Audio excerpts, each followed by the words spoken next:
Hello students, कैसे हैं आप लोग। जैसा कि मैंने आप लोगों को पिछले वीडियो में बताया था कि हमारा जो नेक्स्ट वीडियो होगा वो पाइथागोरस थ्योरम पर बेस्ड होगा। इस पाइथागोरस थ्योरम को हम जूनियर क्लास से पढ़ते आ रहे हैं और आपको इसका स्टेटमेंट भी पता है कि अगर हम कोई भी ट्रायंगल कैसा लेते हैं, राइट एंगल ट्रायंगल, तो राइट एंगल ट्रायंगल कैसा ट्रायंगल होता है? ऐसा ट्रायंगल जिसका कोई भी एक एंगल 90 डिग्री का होता है वो हमारा ट्रायंगल राइट एंगल ट्रायंगल होता है। एंड इस ट्रायंगल में 3 साइड्स होती हैं जिनमें आपका हाइपोटेनस, बेस एंड परपेंडिकुलर।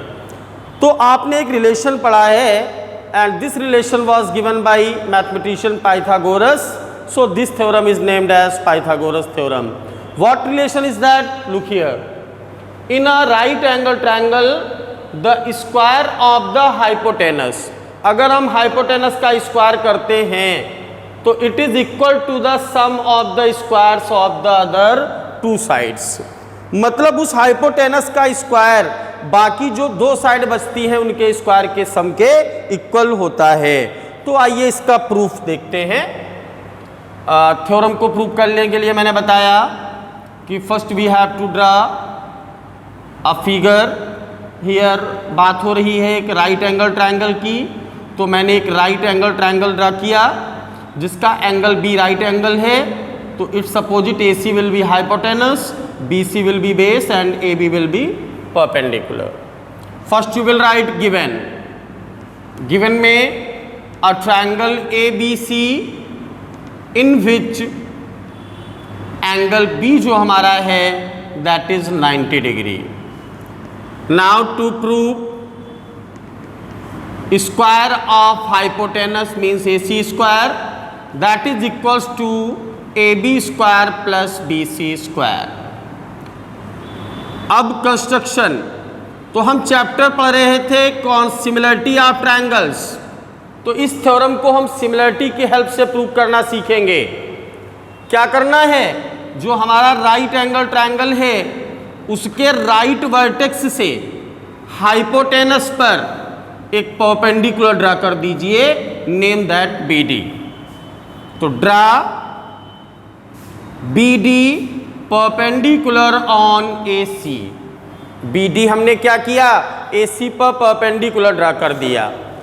अब ये परपेंडिकुलर आप देख रहे हैं जो हमारा राइट एंगल ट्रायंगल ABC था, इस परपेंडिकुलर ने उस ट्रायंगल को 2 राइट एंगल ट्रायंगल्स में डिवाइड कर दिया, ABD first one and BCD next one. ABD भी राइट एंगल ट्रायंगल है because this angle is right angle, and BCD is also right angle triangle because this angle is right angle.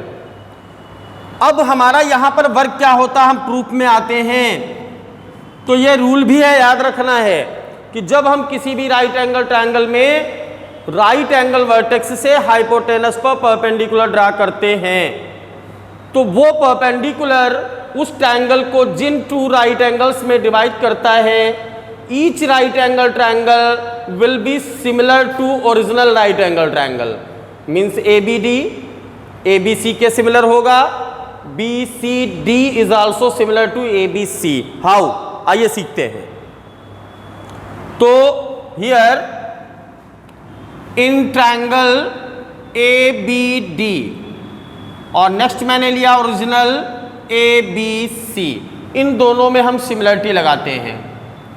तो ABD का बेटा angle A और ABC का angle A, ये दोनों ही angle में कॉमन है। Right it. ABD का एंगल ADB राइट एंगल है और ABC का एंगल ABC राइट एंगल है। For similarity 2 triangle should be equal. Similarity के लिए कोई भी 2 एंगल इक्वल होने चाहिए। ये दोनों एंगल आपस में इक्वल हो गए तो by AA similarity criteria triangle ABD will be similar to triangle ABC, and when 2 triangles are similar then their corresponding sides are proportional। तो look in the figure, 90 के सामने इसमें कौन है बेटा? A B. लार्जर में 90 के सामने कौन है? ए सी। इसमें एंगल ए के अपोजिट कौन है? B D. Angle A also equals to angle A of B C. छोटे ट्रायंगल में ए बी हो गई, बी डी हो गई, ए बी साइड हो गई, बी डी हो गई, बच कौन गई? A D. लार्जर में ए सी हो गई, बी सी हो गई, कौन सी बच गई? A B. All these three ratios are equal. ये तीनों रेशियो आपस में इक्वल हैं। अब इनमें से किन्हीं भी दो को हम इक्वल लिख सकते हैं। जब तीनों आपस में इक्वल हैं तो हम लेंगे कौन से दो? ऐसे दो रेशियो जिनमें सेम वैल्यू आ रही है। जैसे यहां पर आप देखें ए बी और यहां भी ए बी आ रहा है। तो if A B upon A C is equal A D upon A B, क्या करते हैं? Cross multiplication. A C into A D is equal A B square. It is equation 1। अब ऐसे ही क्या करते हैं? In triangle B C D, this smaller one and original one A B C, same उसी तरीके से दोनों में एंगल सी कॉमन है। Angle C is equals angle C, that is common. इसका ये एंगल राइट एंगल, इसका ये angle right angle, then angle B D C और ओरिजिनल वन का A B C, each right angle. Two angles equal आपने दिखा दिए, और जब टू एंगल्स इक्वल हो गए तो by a similarity criteria triangle B C D will be similar to triangle A B C. हमारा ये जो ट्रायंगल है ये भी ए बी सी के सिमिलर आ गया। सेम रूल, छोटे वाले में बेटा 90 के सामने बी सी, बड़े वाले में 90 के सामने A C. In smaller one angle C की अपोजिट कौन है? B D. In larger one angle C की अपोजिट कौन है? A B. स्मॉलर वन में थर्ड कौन बच गई? बी सी, बी डी हो गई, बच गई बेटा सी डी। लार्जर वन में ए सी हो गई, ए बी हो गई, बच गई बी सी। इनमें से कौन सी टू लेंगे? जिसमें दो वैल्यू सेम। तो if B C upon A C is equal C D upon B C, cross multiplication A C into C D is equal B C square, equation 2। You got the two equation. Now adding both equation, दोनों equations को बेटा हम add करेंगे। तो left side में left side A C into A D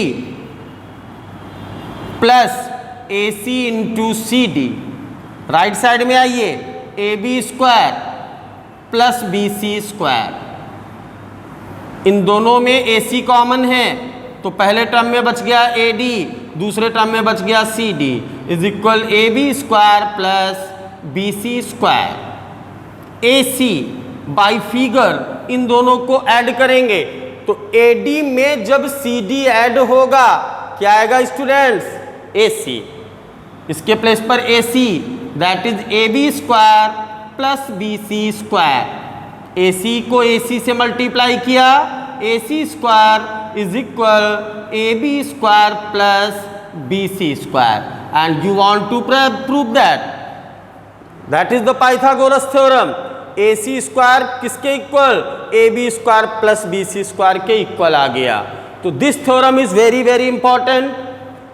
Pythagoras theorem है ये, by name भी कभी कभी आ जाता है और कभी कभी ये स्टेटमेंट आएगा, prove that in a right angle triangle square of the hypotenuse is equal to the sum of the squares of the other two side और square of the perpendicular and base.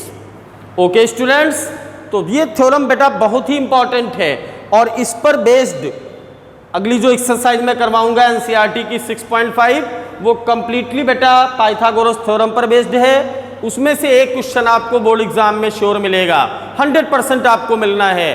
तो उस exercise को अच्छी तरीके से तैयार करेंगे। अगला जो मैं वीडियो आपको दूंगा that is NCERT solution of exercise 6.5. Thank you students.